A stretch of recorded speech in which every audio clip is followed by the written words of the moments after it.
Ladies and gentlemen, you might know him best as Frank Sidebottom, but here this evening, he will be appearing once again as Magneto. Yes, it's Michael Fassbender! A lot of love for you in the square tonight, Michael. I hope you enjoy that. Why do the X-Men films attract such an enthusiastic crowd, do you think?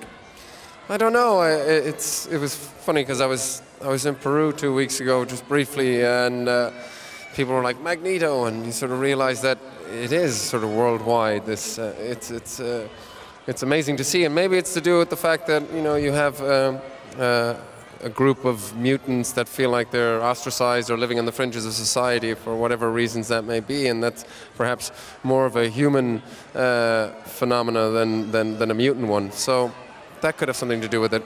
Do you get recognized more for your work as Magneto than your other film work? And I guess it must be nicer being recognized for this than, for example, people coming up and thinking you're the character from 12 Years a Slave.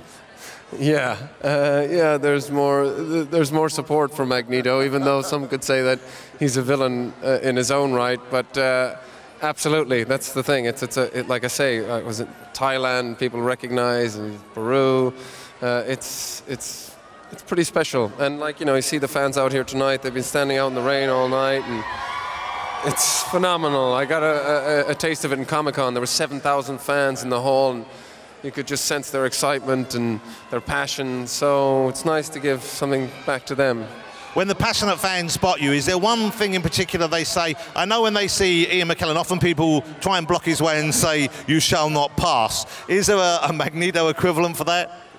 Well, it just gets a little bit embarrassing when kids want you to start moving metal around, and no matter how hard I try, the spoon doesn't bend. I know a lot of fans, a lot of people out there on the internet in particular, responded very well to the kind of bromance, the masculine friendship, but the intimacy that you shared with James McAvoy on screen last time. I asked him any chance of a kiss. He seems willing if you're game.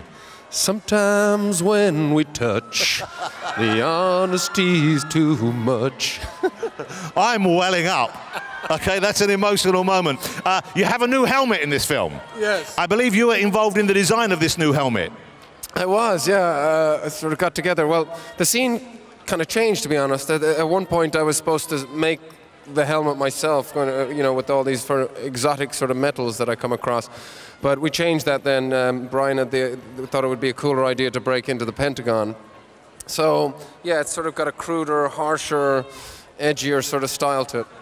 You are, and I hope you're aware of this, one of the most, if not the most, in-demand young actors in cinema today. Tell us, if you can, what your next projects are, and then when do you start on the next X-Men film? Well, the next thing I'm going to do is going to be here in the UK. It's a film called Trespass Against Us, and it's about a gypsy family and their sort of life. The next X-Men film, I don't know when we're going to get started, but I believe a release date has been released. I just find these things out from people like you, Jonathan. That's you for the next 5 years. Okay, ladies and gentlemen, I hope you'll agree he's spectacular on screen. When you see this movie, you'll see he really blows your way. Fabulous as Magneto, fabulous in everything else he does. It is, of course, Michael Fassbender.